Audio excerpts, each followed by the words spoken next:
Report. Everything's status quo, sir. Very well. If anyone needs me, I'll be in my ready room.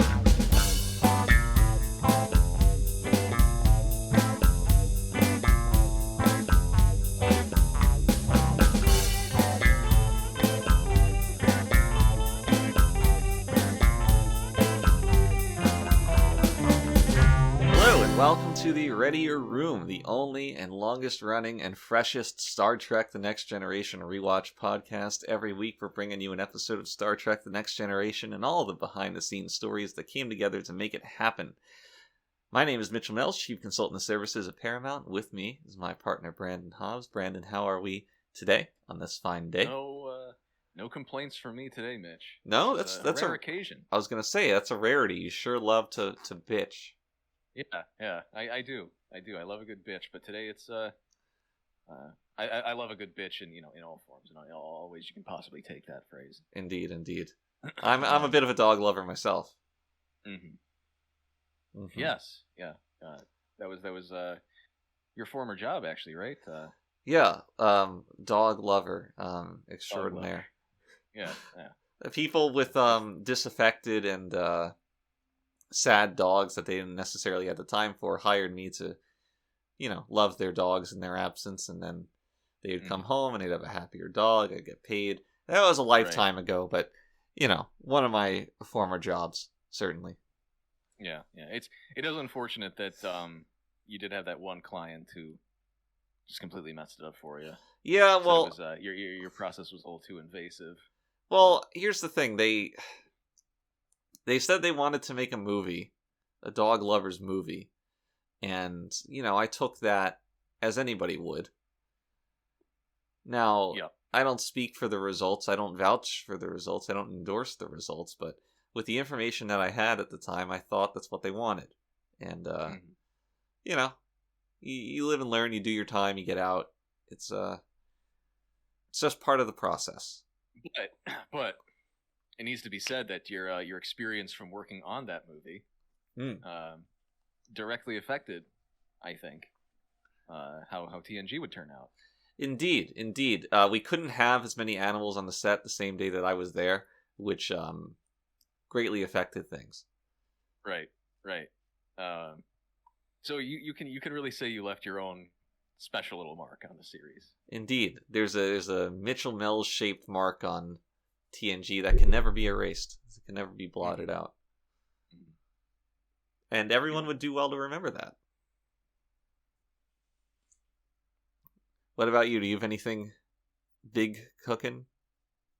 Anything big? No, actually. You see that's why I have nothing to bitch about. It's a shame. We can surely find something. Is the World Cup on these days? What's that? What's the World Cup? Oh, that's the football thing. Right. That's the football competition of all the countries of the world. And generally the Europores are very into it. Ah, yes. Destitute Europeans. Along with the world's dirty people. They're very into that competition. Well, they're the same thing, aren't they? Well, they're different kinds. Some look different dirtier than others. Dirty. Yeah. As if you had matted dirt onto their very being. Have you ever been to Europe, Mitch? Yes, I have. I think we told a story implying as much at some point in the past, so I'm going to say yes. Now, that was just a lead-in. Yes. Now, going to Europe, let me just say, you can't be part of Trek and not go to Europe at some point in the future. Not with Les Trek Magnifiques convention that they hold every year. You just got to make the appearance. Right. And not a fan of Europe. Its people, its cities, its sites. If you can call them that.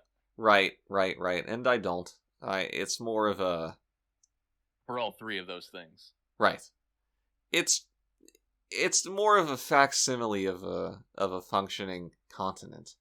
It is, isn't it? It almost seems like it could break down at any moment. Right. Everything is several hundred years old. And they say that there's culture, when in actuality it's more of a cope on their part. Some guys pissing on the side of a 3,000-year-old cathedral. Yeah, There's curry sauce at McDonald's. A bunch of people steal your goods out of your pocket. Mm-hmm. They pick your pocket.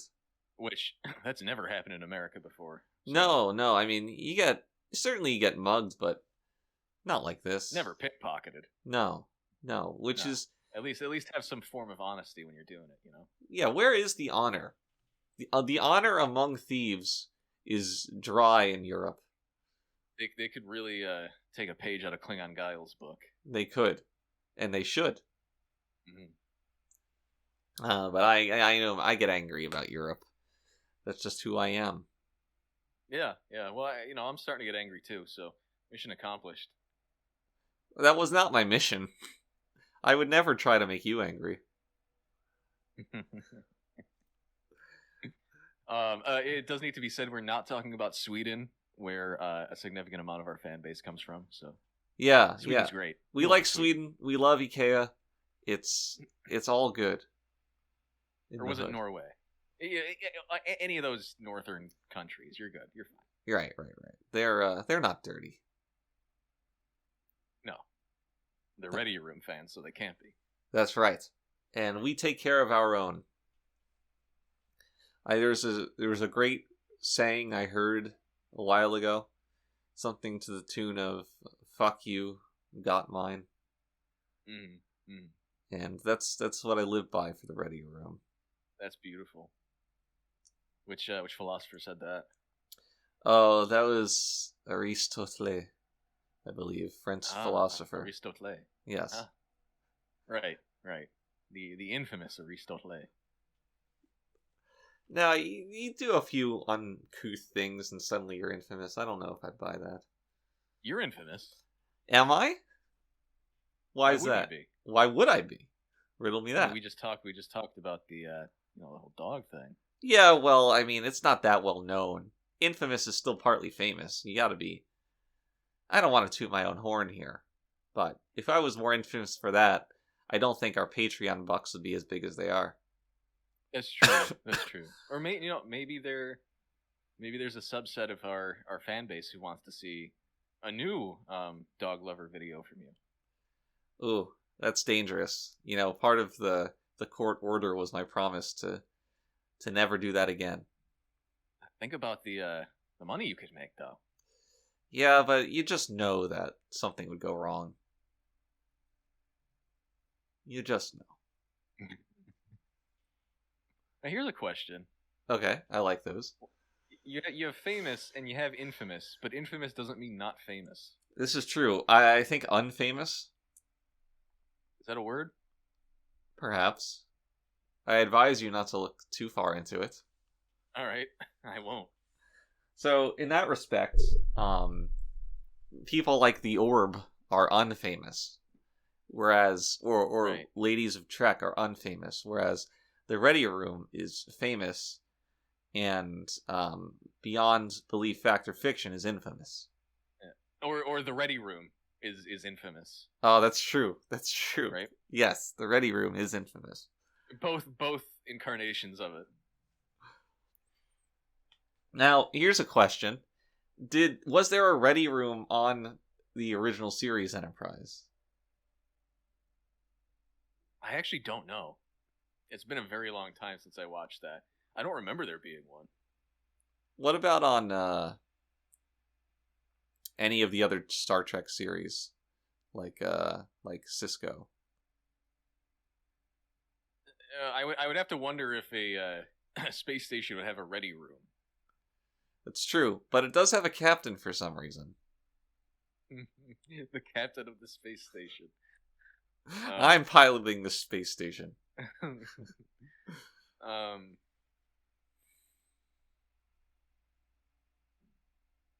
looking this up. Enterprise, yeah, there was something like that. But was it used? Sure, like in the schematics, there's probably a bathroom too, but that doesn't mean it was ever featured. Yeah, I don't think there was. I don't know. I don't want to spend too much time on this, but I don't think there was. This isn't a TOS podcast, but I'm sure there's one on Lower Decks. I'm sure.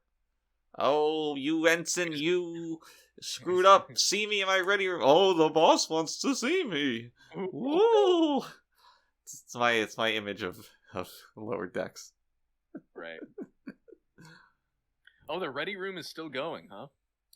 Good for them. We should have them on. Give them a little exposure. You know, it was initially hosted by Naomi Kyle, who is actually quite attractive. Really? She was. Is she still?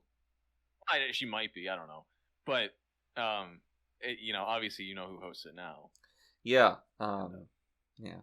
What a downgrade. Indeed. But when you can't have an actual young person, you might as well have some kind of decrepit old baby.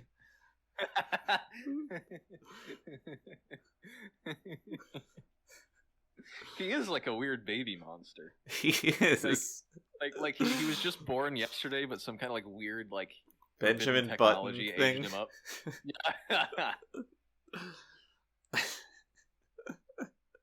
Forbidden technology. Oh no, we didn't think this would happen. Oh, we stuck every part except his face in the hyperbolic time chamber. Not like this. Oh boy. Anyway. Readier Room. The Readier Room. So, Readier Room, as always, is brought to you by Denny's, and this week's Denny's question of the week, home of the Grand Slam, comes from Adam White in Wisconsin, who asks, let me get the paper here. Where is it? Alright, here it is. Admirals, aside from Data, who of the main cast would be the best speed runner? I hope this question doesn't have bad Renuga. Ha! Truly readily, Adam. Well, that's a little weird. Kind of a strange question, but I like the spirit, as always. We admire that in our ensigns. Mm-hmm. I want to believe that Geordi or Worf, as the resident blacks, would be the fastest runners, the speediest runners, if that helps you. But you can make a case for most of the people. Maybe not Troy. Her hips aren't really conducive to running. But Picard, definitely no. Not after season 2 had that injury on set. I mean, it's another victim of accelerated aging, which we're now kind of seeing the effect of in Picard seasons 1 and 2. Yeah, he looks like he's about to fall apart. He is about to fall apart, really. He's not a healthy man, and I don't know why we're all pretending otherwise. Yeah, having him, jump around and do those action scenes and stuff. He's gonna break something. Even the mental toil of memorizing lines, just it seems like too much for him. Yeah, you can see parts of him disintegrate as he struggles to recall his dialogue. His eyes are just glazed over the entire time. Yeah, he's a true golem. Maybe that's why they made him a golem. Who do you think would be the speediest runner on TNG? Well, I mean, I definitely can't disagree with you. If we're talking about running, yeah, then I would say, without a doubt, it is Geordi. Yeah. Or the guy who got killed by that entity in where Yar? Silence has lease. Oh. Remember? Yes. Yes, he grasped his head as it exploded. Yeah, he didn't run so good, but if he did, he might have been able to actually make it out of there alive. I believe it. Just, run out of that wormhole that Nagilum had imprisoned the Enterprise in. Do you remember? They are good at running out of prison. Yes, indeed. Reminds me of this island prison called Alcatraz. Mm-hmm. But I don't think where they hosted the Sonic and Knuckles ring collecting competition. Oh, I was thinking more of an episode of Mythbusters is what that place is most known for. Oh, okay. Do you know what a Mythbuster is? Yeah, one who busts myths. Right. Like a Ghostbuster. Yeah, or a They Dustbuster. they have like the vacuums and they suck up the myths and just prevent them from existing. Right, which in turn makes them feel good. Right, exactly. Yeah. Because sometimes there's an inconvenient myth, right? And usually it's the government who contracts you to get rid of it. Mm. By nipping it at the bud, you stop it from becoming a reality. Exactly. God bless those busters in all shapes and sizes. Now, Arrested Development had a character named Buster. I don't know how this relates, but surely it's not a coincidence. This is true. Now, do you remember the lyrics to the Arthur theme song? Every day when you're walking down the street. Take a look out the window that you meet. There's this part of that song that I never really understood where they say and get along with each Arthur. That's so weird. And I'm wondering if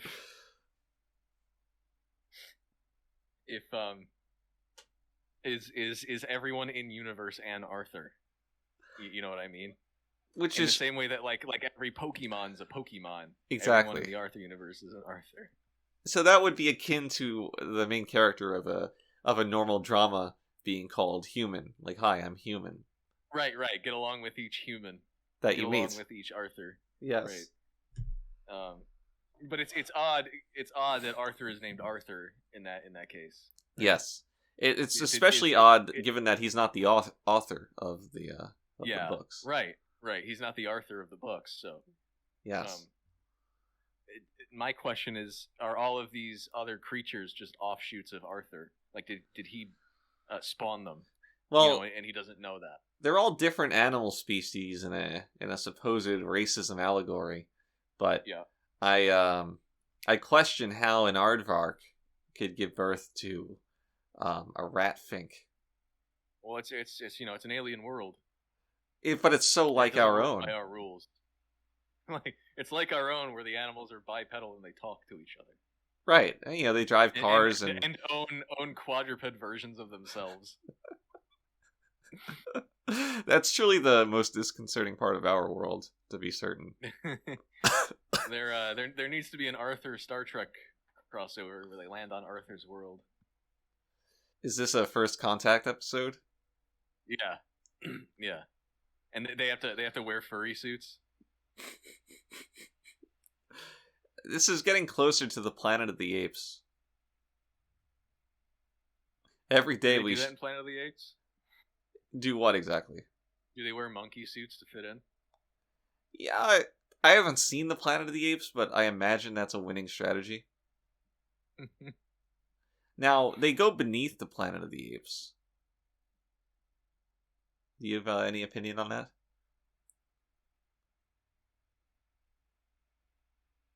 Is that when the Planet of the Apes rises, so it's easier to get down there? Yeah, it's a flat world conspiracy, because to truly go beneath something, it's more flat. Because if you're beneath our spherical planet Earth, that's just a matter of perspective.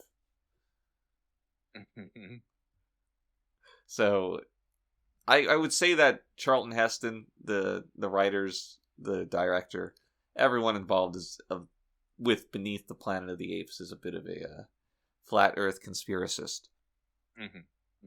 I wouldn't call it a conspiracy per se, though. I'm sorry, a flat world truther. Right. A veritable genius. Certainly. I mean, just he did it before anyone else did. Yeah, Godspeed.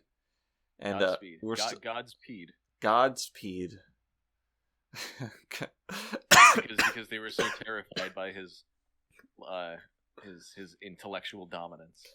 A mental giant compared to the mental midgets around him.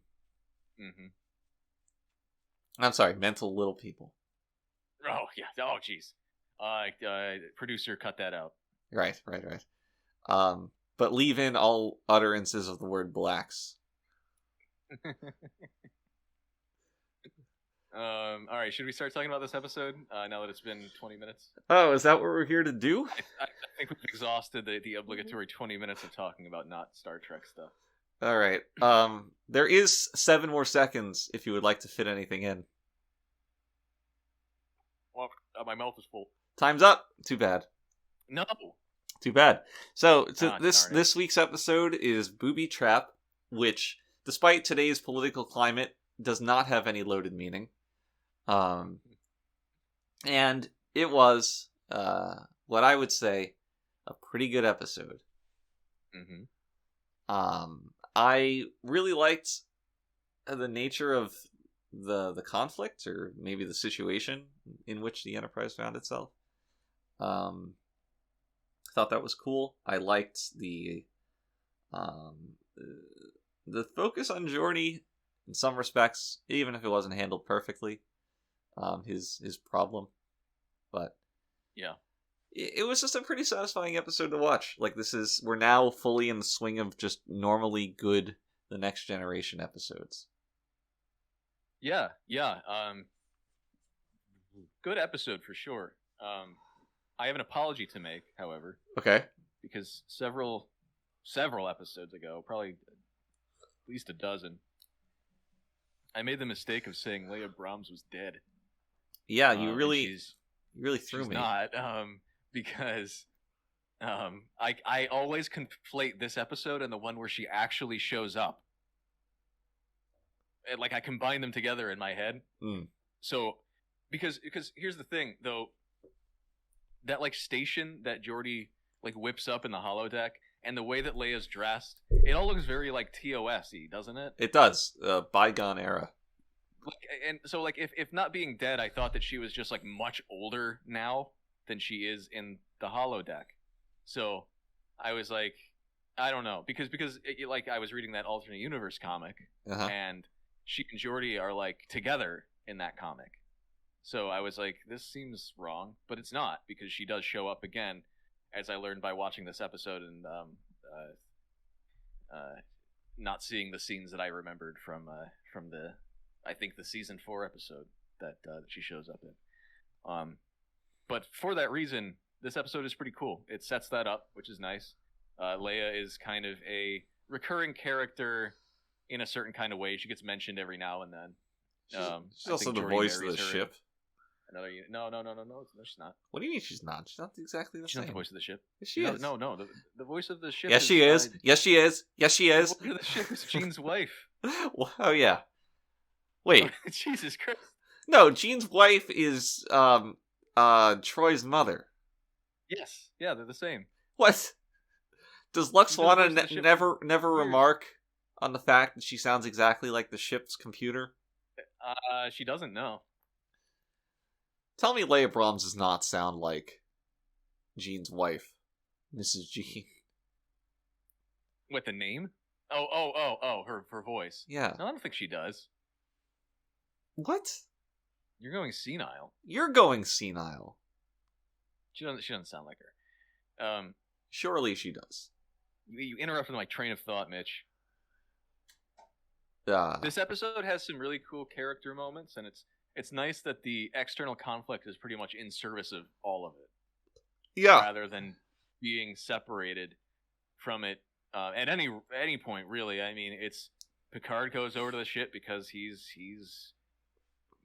interested in old shit, and escaping the asteroid field is pretty much on Geordi's shoulders, and it shows the kind of person he is, and it's mixed into his relationship problems because he falls in love with this hologram woman. It's all pretty tight, and I think the worst thing about this episode is the amount of technobabble that goes on that kind of brings certain scenes to a screeching halt for about 3 or 4 minutes. I didn't notice that as problematic. I think it works in service of strengthening the bond of Geordi and this facsimile of. I don't know. To me, it sounds so silly. It just sounds silly. I don't know. I mean, it's Star Trek. not to like forgive all of its problems, but you're signing up for some amount of technobabble. It's where the fucking phrase comes from. Is it? Yeah, I believe so. You want to bet? What are we betting?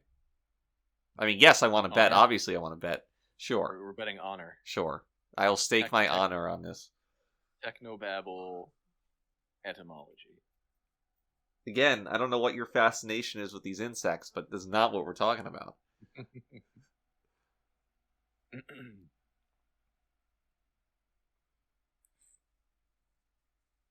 First known use of technobabble, 1981. Yeah, but where? This plays. TOS has been out by that point. Look at the Google Trends of technobabble. I cannot find where technobabble. See if the Google Trends coincide with the release of TNG. Well, no, they don't. Nobody was Googling technobabble back then. I don't know. Well, yeah, I don't want to bring the podcast to a stop here. So let's just drop it. All right. Well, I guess both of our honor is lost because neither of us won. I suppose so. Welcome to the honorless edition of the Readier Room. Yeah. So booby trap. Yeah. I really hate that term, but Well, go on. this episode. No, I'm not gonna talk about why. I mean, it's obvious why I hate it, but Yeah, I know you're not a big fan of boobies of all sizes and shapes. I listen. I am. Every time we go bird watching, you always fucking complain about the boobies. And I'm sick of it, to be honest. That is our favorite pastime, being old men, is While watching birds. you know, you turn 60 and all of a sudden that's the only thing you can think of doing is Yeah, they send you sitting your down camera on in the the mail. And you get a little bird feeder set up in the front lawn, you sit down on your porch and take out your binoculars and put it right next to your just bird go to sneeder. town. Yep. But yeah, those boobies, man, they're a menace. You might be thinking of Spider-Man. Oh yes. But I agree. So this episode was there was a big first for this episode. Yes. In Star Trek, and that is, of course, we have the first female director of TNG. Yeah. Our directress. Yes, the directress. Yes, our first directress. Sorry for using the wrong term. This was a big deal. This was a big press thing, right? I think it may have, contributed somewhat to this episode's views and syndication, which was, nice for all of us. We kept our jobs. But some people on the cast and crew didn't really like it. Frakes didn't like it. No, he did not like it at all. He still participated in the episode because he didn't want to have an episode where Riker didn't appear. It would call into question his status as the main character, he said. Yes, yeah, that's right. But outside of, anytime filming, he'd spend all his time at this booth he'd set up on the lot with a big sign in front that said, "Women can't direct, change my mind." I don't know if anyone was able to change his mind. Gene actually was going to show up to the protest, but he couldn't make it due to health reasons, unfortunately. Yeah. I'll just go on record and say I don't think Jonathan Frakes, on any subject, has ever changed his mind. No, I don't think so. I mean, I think to this day he still eats his 2 onion bagels every morning. Right. He barely changes his socks. Oh, you remember that? Yeah. God. I maybe that was part of the onion bagel reasoning. It hided that smell. Especially with the old uniforms that would get just drenched in sweat. Oh, that was Lord. Not fun. Well, once we got into this season, it was a little bit better, but it was still bad for the extras who kind of inherited the uniforms of the bridge crew and all the sweat that came along with that.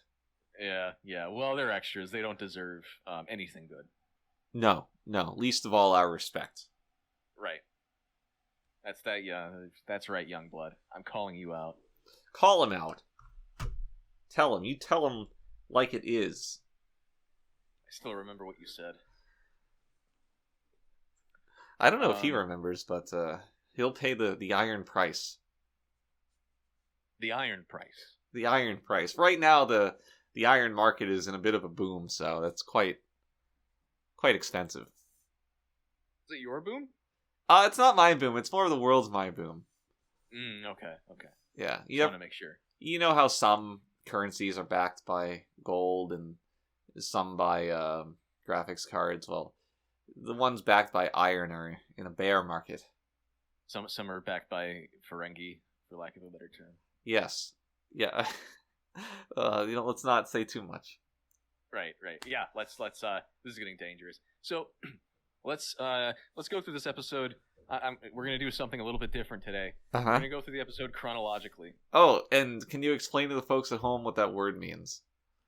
It means so chronology is the study of the passage of time. And we as human beings tend to interpret that in a linear fashion. So we have a beginning and we have an end. And if you want to get really creative, we have a middle. Ooh. Now, is this... Which is usually where the climax of a piece of fiction takes place. Is this akin to The Middle by Jimmy Eat World? I appreciate the Jimmy Eat World reference, but I don't know that song. How does that song go? How does that song go? It's something about taking some time. You're in the middle of the ride. Right. You're in the middle of the ride. It just takes something like middle of the ride. Oh, that's it. Yes. I believe that's how that goes. I can sleep well tonight now. Thank you. Yeah, it's much like that. So when we talk about going through a show chronologically, we talk about watching it from the beginning until the end. Which is kind of a lost art these days. Most people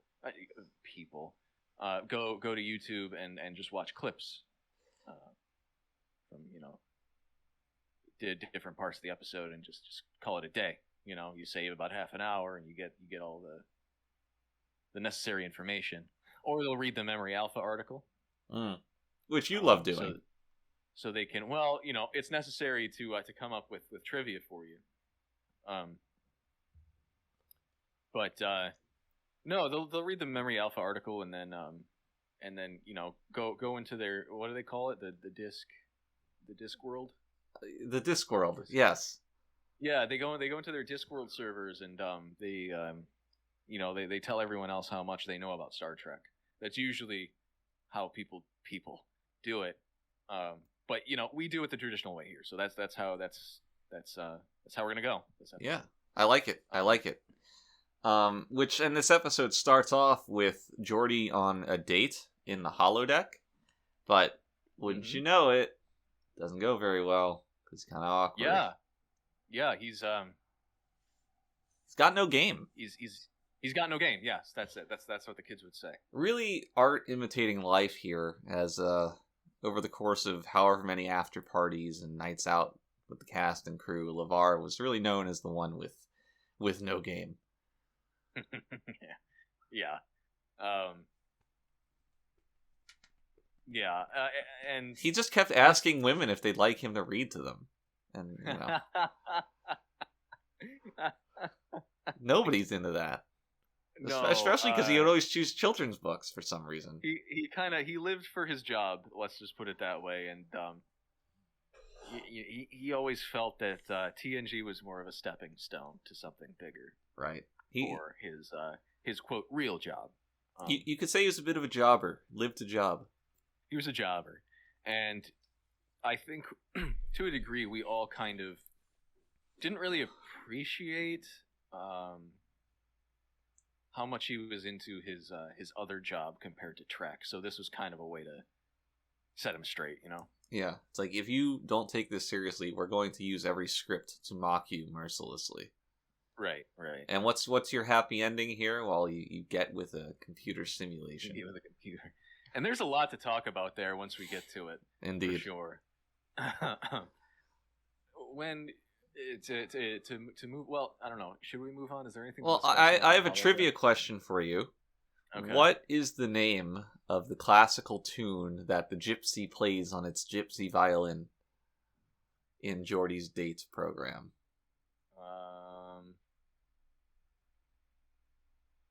I am going to know this when you tell me. Will you know it before I tell you? That's the nature of trivia.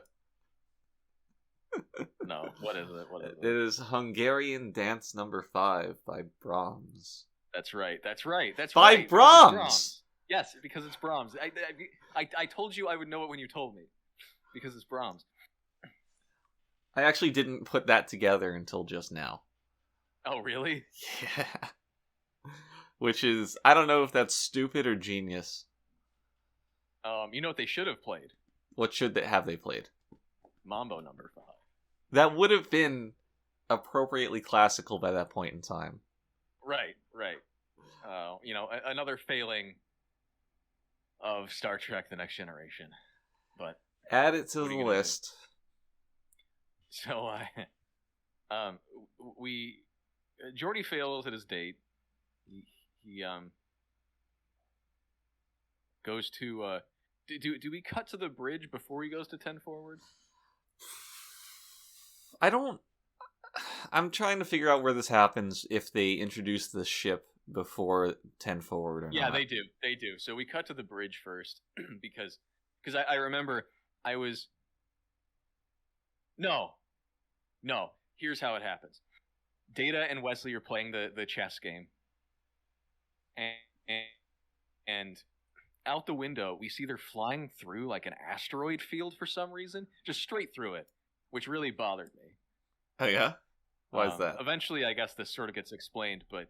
Oh, because they're just... Like, there's so many of them that the ship's gonna hit one of them. I assume that... Like, just the way they're generated out there. I assume there's an autopilot of some sort to prevent this. I guess. I don't know. It bothered me for some reason, but they see Geordie come into 10 forward, and Wesley says, uh-oh. And then Data says, uh-oh. And then Data has to go to the bridge. That's when we get to the bridge. Then they find the ship. Right. And it's the Promelian battle cruiser. You remember that pretty well. Is that in your notes? Yeah. Or is it etched into your memory? I see. I wrote it down.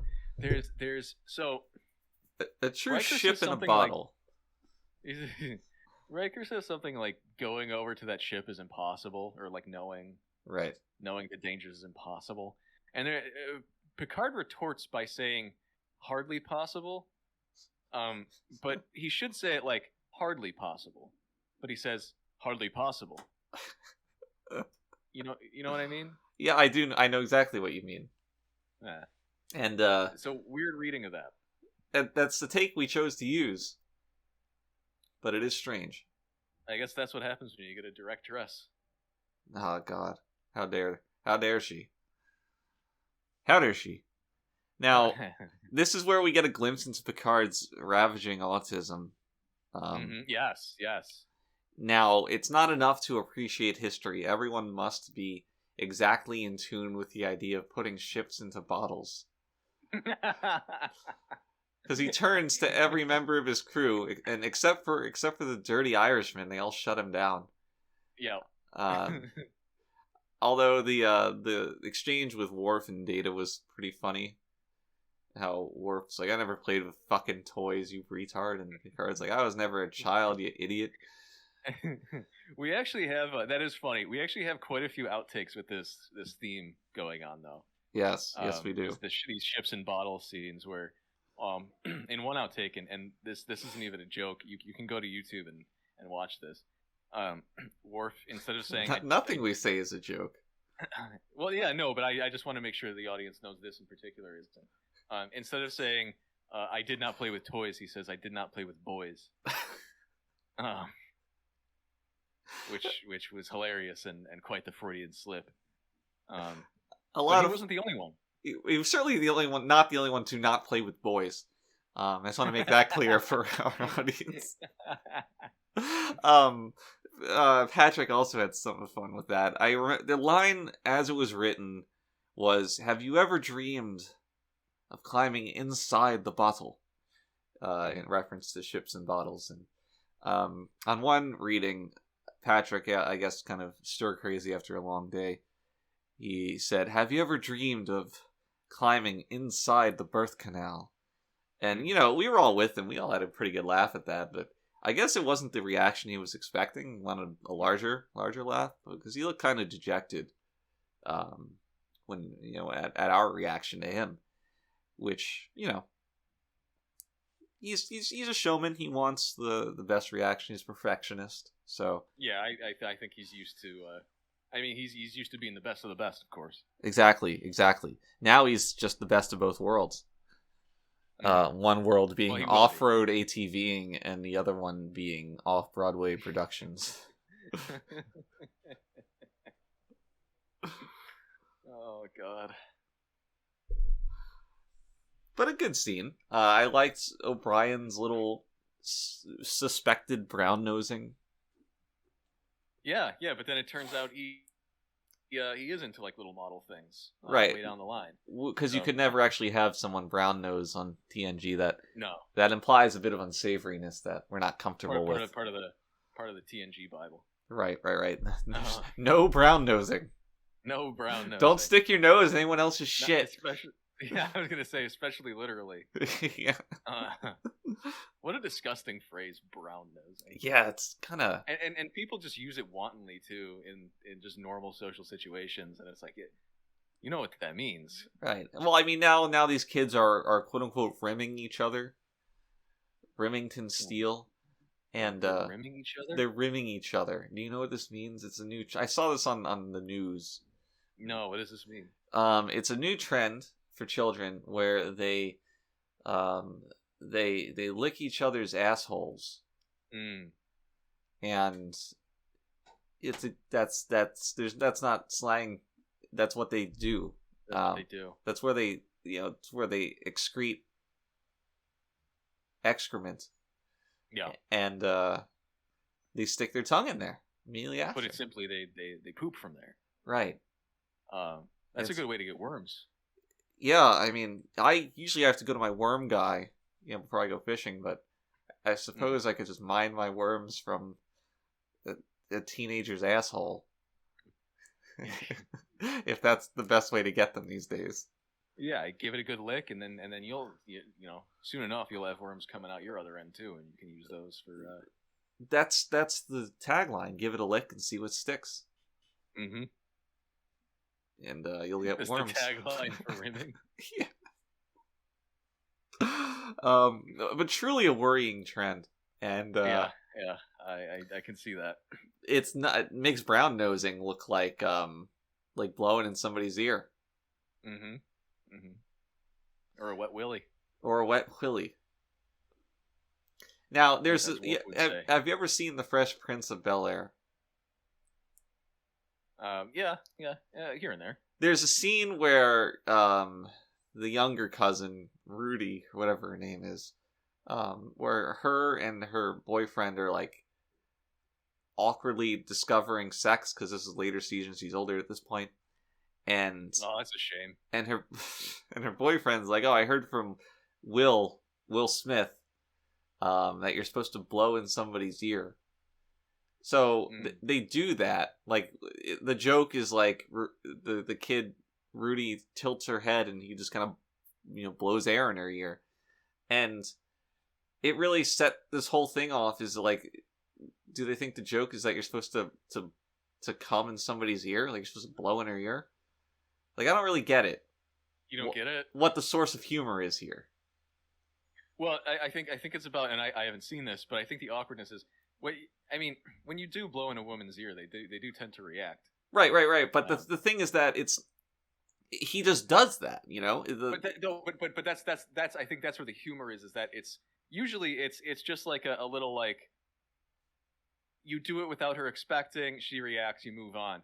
The joke is that they're doing it so intentionally where she's just like sitting there waiting for him to blow in her ear. Right? I guess, but Right? what, It's not a normal human interaction. yes, but the way that the laugh track is cued, like, oh, he actually did it, he actually blew in her ear, makes it presents the idea that it's supposed to be a double entendre, which it's not.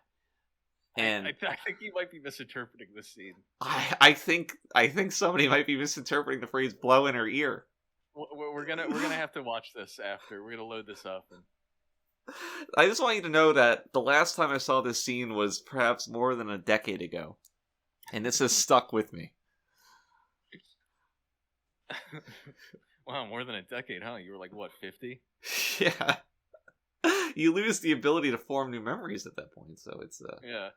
It is good job, seriously. Thank you. Yeah, so they go to the ship, they go to the Promelian battle cruiser. And I was disappointed we don't get to see a lot of it. Like there's a lot of close shots. The set's obviously redressed from something, but we don't really see any of it. No, there's like a mummy there. He returns. Yeah, I'm glad because I wrote this in my notes. How is the crew dead but the ship intact? Which they do explain. Yeah, so that's nice. I thought that too, but I had the prudence to not write it down because I thought they would get to it. Well, yeah, you had faith. I did. Someone's a bigger Trek fan than I am. Well, I've developed an affinity for it over the past year that we've been doing the Readier Room. It's now become my home away from my home away from home. Yeah. The first of those being my home, and the second of which being woodworking. Mm-hmm.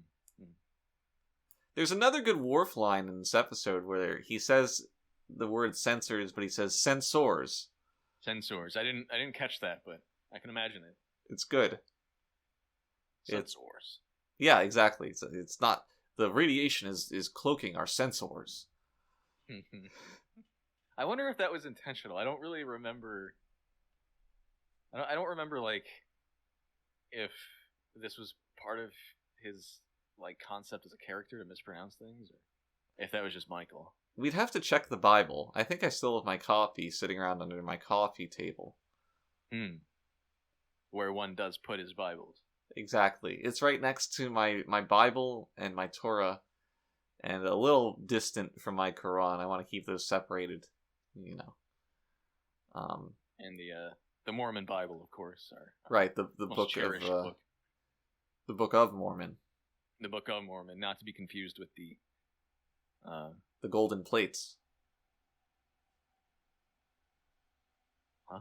Well, Joseph Smith found golden plates bequeathed to him by an angel, which he used as the foundation of Mormonism. Oh, is that how it goes? Yeah, and he buried the plates so that nobody else could see them. All I know is it lets me have multiple wives.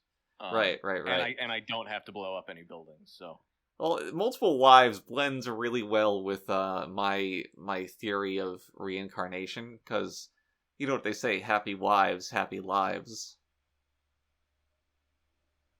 That is what they say, yes. That's it's very wise. It is. So I'm glad that all these philosophies connect together. Anyway, Mormonism. So they find the ship's captain's little video, and he's like, oh, this is all my fault, and whatever. Nothing really happens on the ship. Yeah, Picard's like, oh, what a pussy. I kind of hated all of that. But I hated how he looked like a weird lizard man. Yeah, I didn't like the makeup, but considering he was only going to be on a small screen in the actual finished episode, it makes sense that there would be less effort put into it. Yeah. But again, I really can't overstate how much I disliked that we saw nothing of that ship. But whatever, I'll move on. I'll get over it. You'll never get over it. I'll get over it for the sake of the ensigns. They want to hear it. They love the minutia. They go back to the Enterprise. This is where we get Geordi confiding in Guinan. Right. He confided. Confiding in, which is one of the very few remnants we have of this kind of lost plot arc for this episode. There's a lot going on in this episode. I think this is kind of like the culmination of 2 or 3 different scripts into one thing. And in one of them, the Geordi plot up to this point has pretty much been how we imagined it to begin with, or how the writers imagined it. But because of all the other stuff going on, we had to cut this scene. This scene would have continued from where Guinan tells Geordi that she to determine a man's attractiveness, she looks at his head, right? And this would have gone on to her giving Geordi an in-depth education on phrenology, right? Which is kind of a popular topic at the time, among the crew, and just made its way into the script. But unfortunately, we had to cut it. So here you kind of see just the last little vestige of that. And that's not an uncommon thing for a line or two to stick around when its intended purpose has been axed. Yeah. I mean, we eventually repurposed it into basically her just, as the kids say, simping for Picard. Right. So it worked out just fine.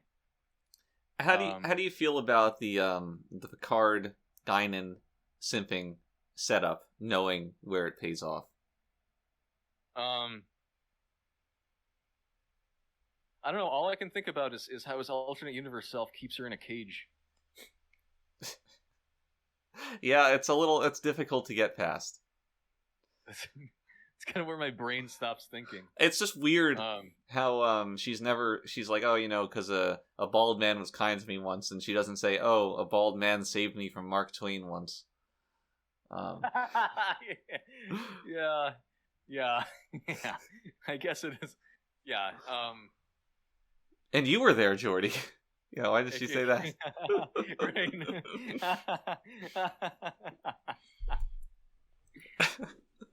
Could have been a lot better, but oh well. Now Guinan works at some dumpy hole in the wall bar on Earth or something, and this woman won an Oscar for being Guinan. For being Guinan. Really? She won an Oscar for that? The joys of being Guinan. I mean, she's good. I like her. I don't know. I don't see much of a personality or a force behind much of Whoopi's performance. Like, I just don't get what the Whoopi's about. Well, let me think for a minute. What did she win an Oscar? Was she in Ghost with Patrick Swayze? I gotta look this up. I gotta look it up. Whoopi Goldberg. Name like that. It's no wonder she's succeeding in Hollywood. Well, she changed her name. Oh, she did. Good lord. Yeah. Do you know what her original name is? Her birth name? No. Do you want to know? Sure. Karen Elaine Johnson. The hell? Yeah. That's significantly less African than I suspected. Yes. Although Karen is spelled Caryn. All right. It should have been like Q apostrophe ARYN. So Whoopi, has won an Emmy, a Grammy, an Academy Award, and a Tony. Tony who? Tony Robbins. Now the Grammy was for the best comedy album, titled Whoopi Goldberg. She won an Oscar for her performance in the film The Color Purple. In the film Whoopi Goldberg. Her Emmy was also for Whoopi Goldberg. Wait, she's won. Oh wait, hold on. Was The Color Purple a reference to her skin color? No, it's a reference to her liver color. Now, I misspoke, because The Color Purple she won the Golden Globe for, but her performance in Ghost, which I said, and I was right, is where she won the Academy Award. It doesn't say... Okay. Alright, hold on. Where's her Tony? She won a Tony. Oh, as a producer.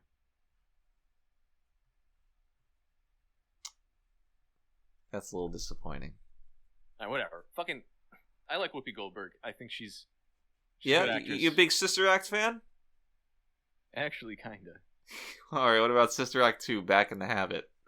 I didn't watch that one. Now, originally, the Aerosmith song Back in the Saddle was commissioned for that. You know, I'm back in the habit again. But that deal fell through, and they rewrote it out of spite. Then they went to Linkin Park. Right. Where it was, I'm back in the habit. And that fell through. Right, so the movie didn't actually have any music. Right. No soundtrack or score to speak of. In fact, it was silent.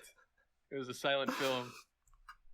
Well, once they had the silent, they had to go with the silent film. They casted everybody to be either black or white, which is why Right. Whoopi was in the role, so they could have a black and white film.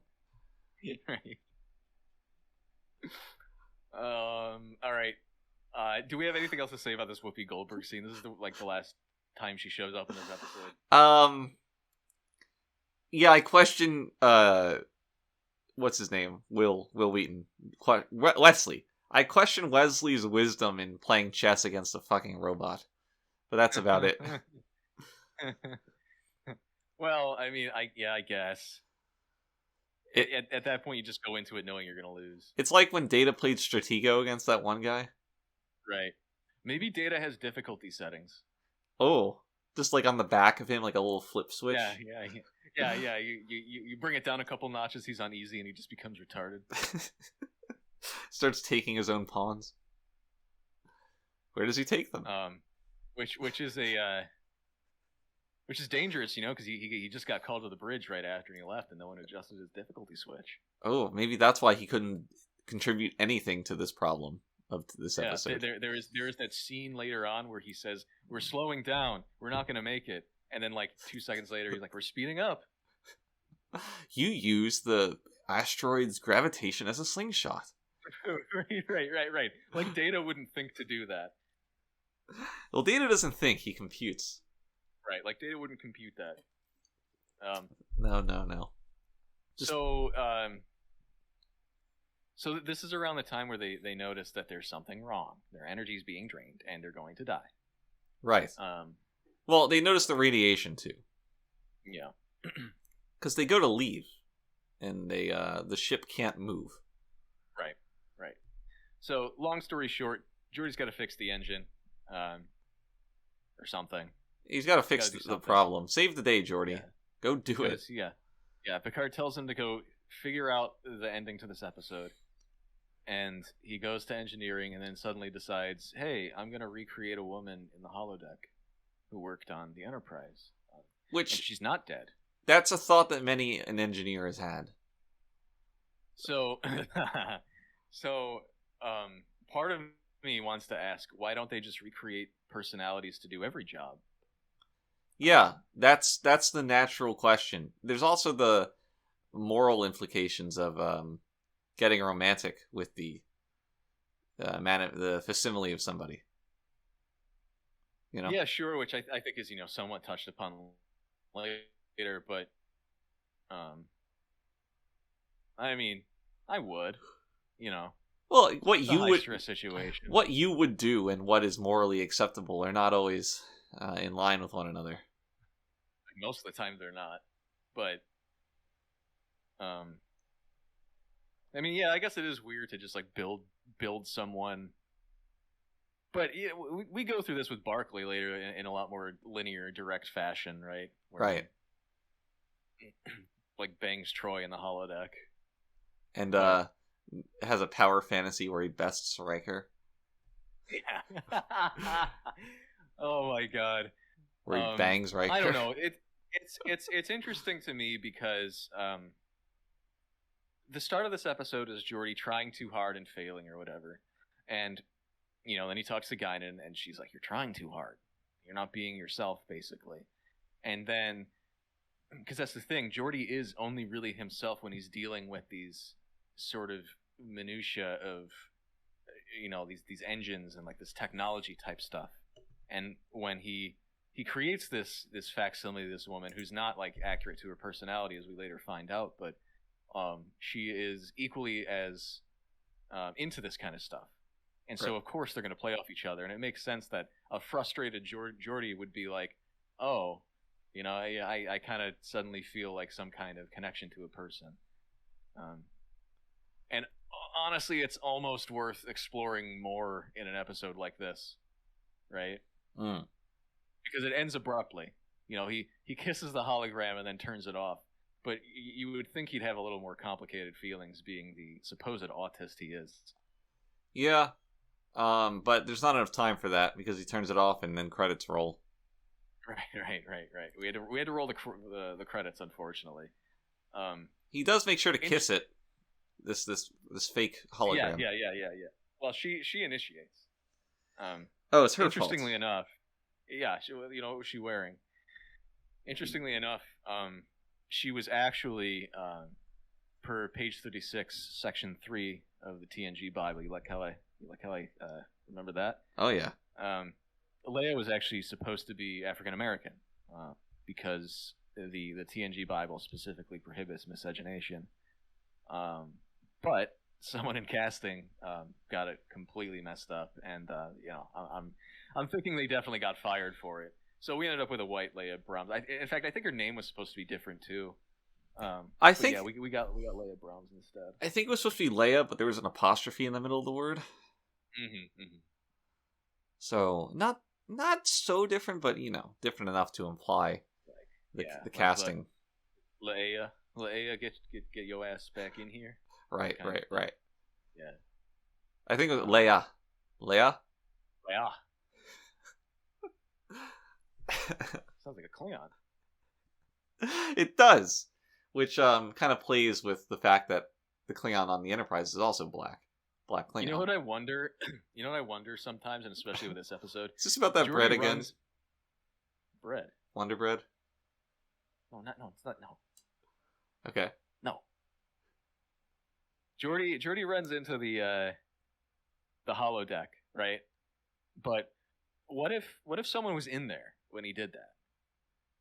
Just like having a private hologram? A moment. Yeah, that would have been awkward. But like they do this all the time. They don't knock. Yeah, you know what I mean? Like the holodeck is always conspicuously available. It raises the question of what is proper holodeck etiquette. Holodeck. Indeed. It's a sticky question to have to think about. Mm-hmm. Especially when you're in Barclay's simulations. Right. And nobody wants to be in Barclay's simulations, or his situations. Unless you're the Barclay that killed Yar. Oh my god, that's that's the title of a novel right there. The Barclay that killed Yar. But yeah, just a little observation. I don't know, like no one, like they don't schedule holodeck blocks of time to, I don't know. Do you think there's infighting? Like, oh, Captain Picard said it's my turn to use the holodeck. Yeah. It's a little kid with Cheeto dust on his upper lip. What would you use a holodeck for if you had one? Come on, man. You wouldn't use it to just have a horse riding program on call? I wonder, I don't know, maybe people with access to the holodeck kind of get it out of their systems early. Like you go into the holodeck, you're like, I can rape, murder, pillage, all that stuff, and you do it a few times and it kind of loses its luster. And then you just finally start the bird watching program. Right. I mean, I want basically how our lives went. It's true. I want to see a more degenerate version of these events where it plays out. Or like, oh, I'm on the holodeck, time to recreate my furry porn fantasy, or my Little Pony fan fiction, whatever. Reshiram shitting into your mouth.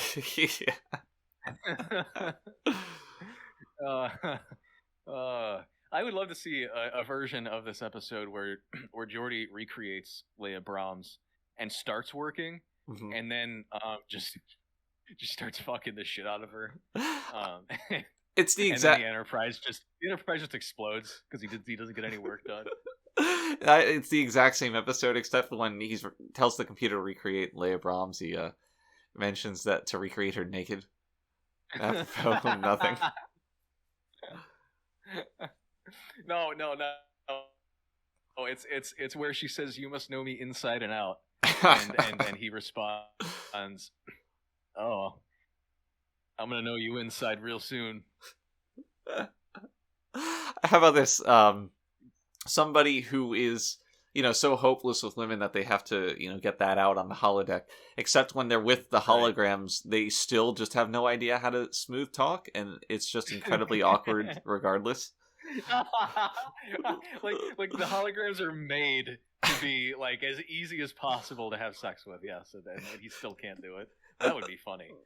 We're venturing into Black Mirror territory here, I think. What if there was a hologram who was made to have sex with, but this lad couldn't? I suppose we should be having sex now. I don't want to see baby cakes. Yeah. Recreate Brahms for me.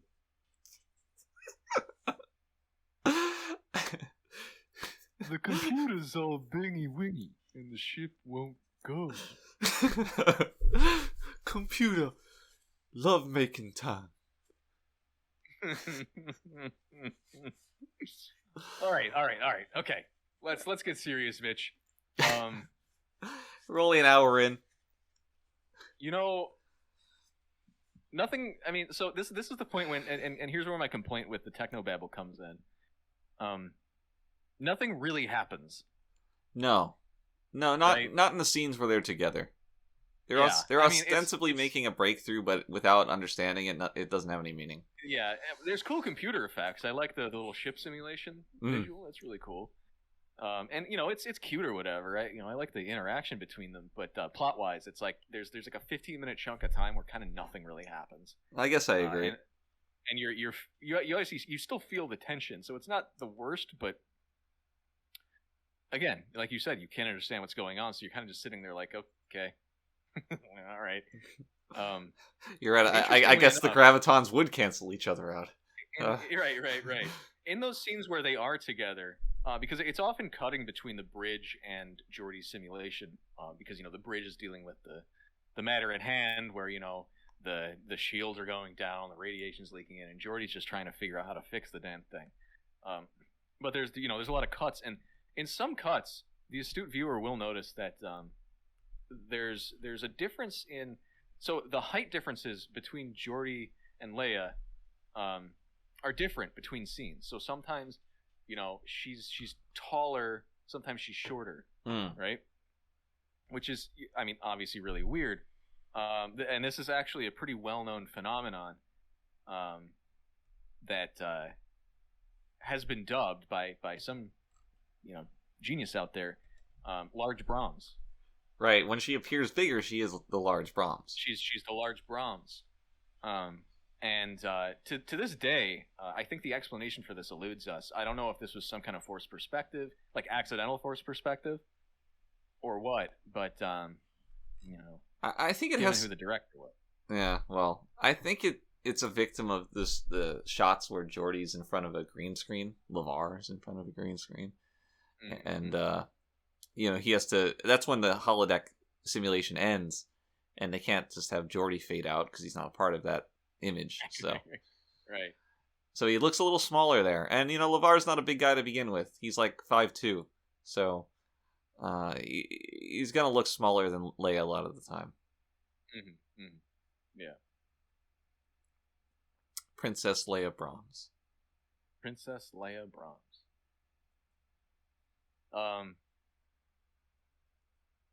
Anything else happen? What happened? Where are we? What episode is this? So Yeah, they're working on solving the problem. This goes on for a while. Oh, there's a few times Picard walks in on Geordi's fantasy. Yeah, which is kind of awkward. What do you think? It reminded me of all those times my dad walked in on me. Right. With your Sears catalog. Yeah. Well, that's all we had back in the day. Right. And back in those days, the Sears catalog only covered washing machines. Which was just strange. They were very curvy washing machines. Ah. Well, you know that 50s aesthetic. Mm-hmm. Oh, God, what I wouldn't give. Now, Picard walking in, he doesn't say anything. He just walks in. And then Geordi takes the moral high road and doesn't get flustered. Mm-hmm. And tries to explain this. Captain, I'm discussing this with Leia Brahms. Right. And Picard, ever the professional, says, all right, if this will help you, whatever. I guess. I appreciate how Geordi says, we could do this and see what happens. And then Picard looks at him and just walks out silently. Now, Geordi proposes the idea of turning it over to the computer, and then he becomes the biggest proponent against it. Yeah. Yes. Yeah, that was very weird, wasn't it? Yeah. There's also this, strange... the computer can't account for the human intuition thing. Mm-hmm. And you would think that the engineer would be the one to champion the technology over the kind of Luddite... steadfast need to just have it done by people. Sure, yeah, absolutely. That is really weird, and it's almost like the episode is trying to trick us in the way it plays out into not noticing this. Right. You know what I mean? It's because it's such a brazen inconsistency. Right. And it sounds like the computer could have done it just fine. But they wanted to get Picard in a little chair so he could drive the ship. Which also doesn't really make sense, because Geordi had been practicing that for... Right. And he's like, all right, Captain, I've run this simulation. I know I can do it. And Picard says, well, Geordi, I just had a conversation about biplanes, so I'm going to need to do this.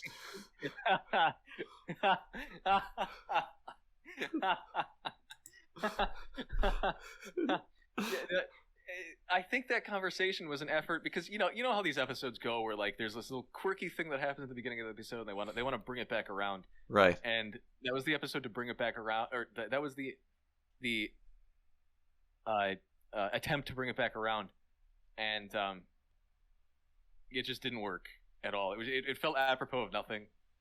It ended very abruptly, that scene in the Readier Room. Mm. Yeah, it was very dumb. It was dumb, and the way it wrapped back around was dumb. It was dumb. So there's this theme in this episode of if the harder you resist, where's this going? For you. Oh God. No. Okay.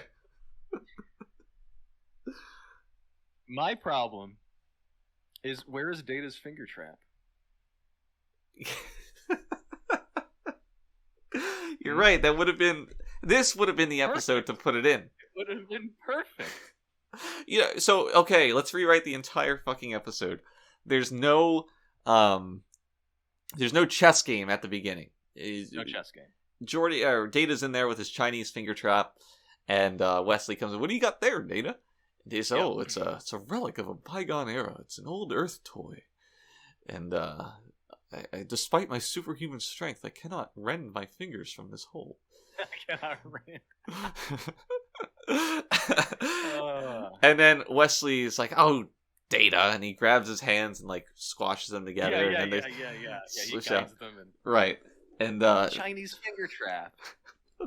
I know about this from my whatever. My studies. Yeah. My studies on ancient Chinese culture. You see, Data, the more you resist, the worse it gets for you. And then it slam cuts to Geordi talking about his date. And he's like, how much he wanted to just, go in on that girl. First Data has to tilt his head and go, curious. But yes, then it goes to Geordi talking about his date. Right. Okay. So here's the thing. This episode in this iteration involves more of a Data input So at some point, Yeah. Geordie's with Leia Brahms, and it switches to an overt romantic advance where he's just kind of like, you're a computer, or I can do whatever I want, or I'm gonna rape you. And then Data comes in the room and with his finger trap, and he's like, Geordie, can you help me with this? I forget what Wesley told me. And then Geordie sees that, and he says, the finger trap. And it's like, and then he's like, the more you resist, the worse it gets. And then he turns to Leia and he's like, the more you resist, the worse it gets.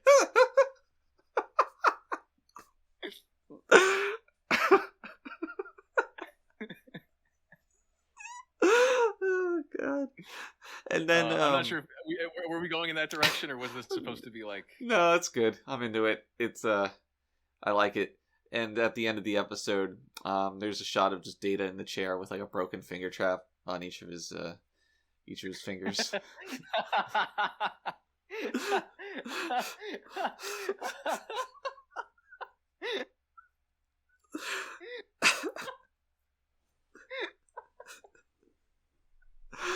Oh goodness! Oh my God! This is the best episode we've made so far. Literally, just completely relinquishing everything that had to do with the actual plot of going on to the abandoned ship and escaping from the field. All we care about is Data's finger trap and Geordie raping the hologram. It's a bolder direction for Trek. Where no man has gone before. Oh God, I love it. There was a reprise, I think, during one of the stings. It might have been the Act 4 sting of the theme from that Ray Wise episode that I really liked. Really? I didn't notice this. I think it was, at least. I don't know if I'm like mishearing it. I think it's what it was. Well, the more who watches the Watchers, the better. That's what I always say. Yeah. Yeah, so that was cool. It was cool. Yeah, so then Picard hooks around an asteroid and they shoot the ship, and that's it. That's the end. Yeah. Not at all convinced that another ship couldn't just fly into that asteroid field, but yeah, it's sure they well, space is big generally, and they destroy the reason to go in there. There's no distress call, or rather, someone accidentally flies in there and becomes the new reason to fly in there. Oh God, it's quite the booby trap. Yeah, I mean, it was a boot like that's what happened to the first ship to begin with. They flew into the asteroids and got stuck. Well, maybe nobody else will want to climb into the bottle. Into the bottle. We had a nice, so a little bit of topical news right now. The end of this episode when Geordie is talking about his plan, that Picard ends up cucking him out of. He says they should just a burst of energy and cut everything, and we should be going like a bat out of hell out of here. And of course, it's a reference to the now late Meatloaf. Yep. And I mean, he was frequently late to most engagements, but now he's the late Meatloaf. And we wanted to pay some homage to him. We liked his musical efforts, so we put this little Easter egg in there. I don't think he ever saw it. Meatloaf was always the type to insist he was too cool for Star Trek, but our love for him is still strong to this day. And now that he's gone, I think I speak for all of us when I express a deep and immovable sadness that now rests within me. Meatloaf, you're gonna carry that space, cowboy. Godspeed. God, I can't believe he's gone. Same. It'll take a while for him to decompose, but he's not here in the way that we want. Do you think he named himself out of the thing that made him fat? I don't think anybody eats meatloaf. Meatloaf is delicious. You're wrong. Meatloaf is so good, dude. It's gross. It's dry. You're gonna eat. Okay, I'm going to eat meat. I better just shove it all into a fucking rectangular pan. That's the limits of my creativity. Bad meatloaf is dry. What's the appeal of meatloaf? Riddle me that. It's meat. It's a big thing of meat. Yeah, why not have a steak or a hamburger or a pork chop? Because meatloaf, you have the red sauce on it. if I was going through all this trouble, I would just make a spaghetti dish with meat sauce. Sure, fine. That's your prerogative. I like meatloaf. Yeah, and I'd use fucking ketchup to do it. I bet you would. You put little hot dogs in it. Yeah, I would, because I'm such a big fan of Napoleon. A real Napolitan over here. That's right. And I have no shame. He's a real Napolitan. Oh, my ragu. Oh, just like my mom's ragu. That's you. Don't talk about my mom's ragu like that. We all know about your mom's ragu. No, shut up, dude. So that's it. That's all that happens in that episode. How are you feeling coming out of this conversation? I still quite like it. Yeah, sure. The scenes with Leia and Geordi don't have the most momentum to them, but overall it's still an enjoyable episode. I enjoyed the small details, like the lights on the ship turning off as the episode progresses. Yeah, that was cool. I like that too. Yeah. The episode has enough going for it that I still quite enjoy it. Yeah, it was really good. It's definitely one of my favorites so far. Yeah. And I mean, again, can't discount how much this sets up for the writers going forward too. Just in terms of little character stuff. Right. So, expect to see more ships and bottles. Yes, absolutely. Okay, well, yeah, I guess that's it for Booby Trap. Do you have a trivia for me? Yeah. So,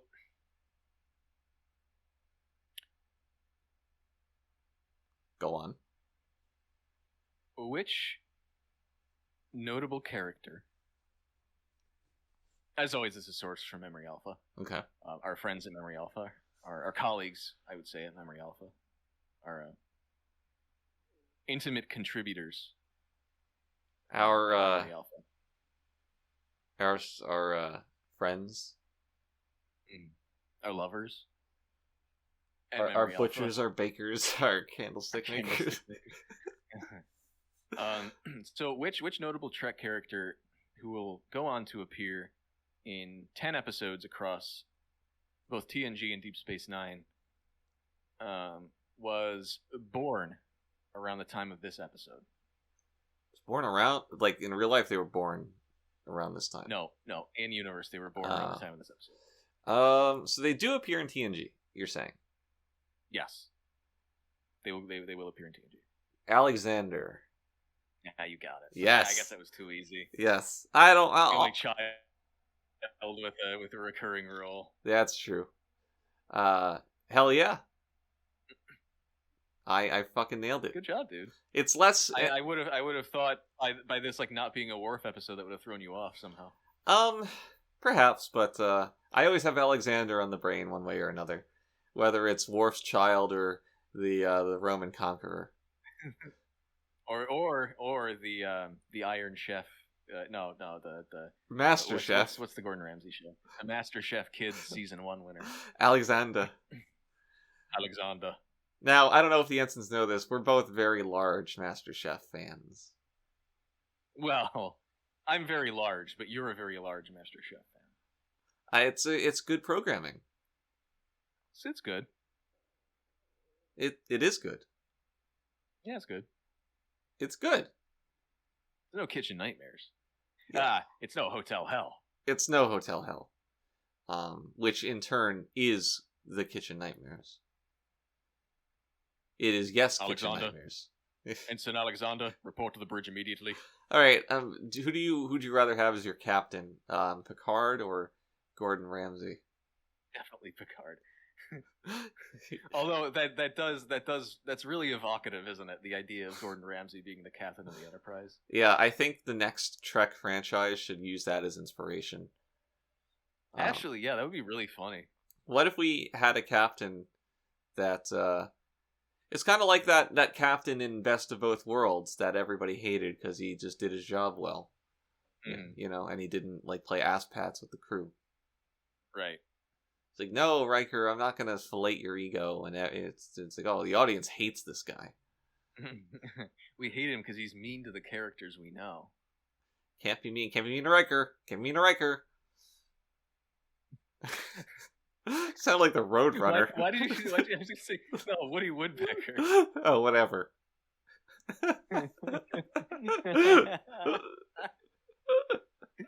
Some cartoon alright. bird. All right. Let's wrap this up. All right. I'm wrapping. It's like a Christmas present. Thank you for joining us on the Readier Room. Next week, we'll be here with another episode of Star Trek The Next Generation. As for every week, we will once and for always be sponsored by our beloved Denny's, home of the Grand Slam and moves over Miami.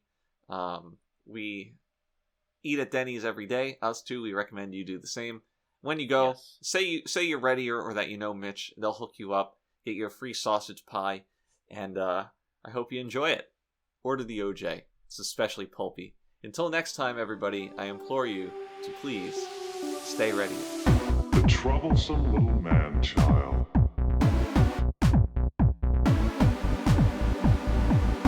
I stand before you defrocked, condemned to be a member of this lowest of species. Thank you, Ensign. Engage. Do you consider yourself superior to us? Should have told him to mind his own damn business.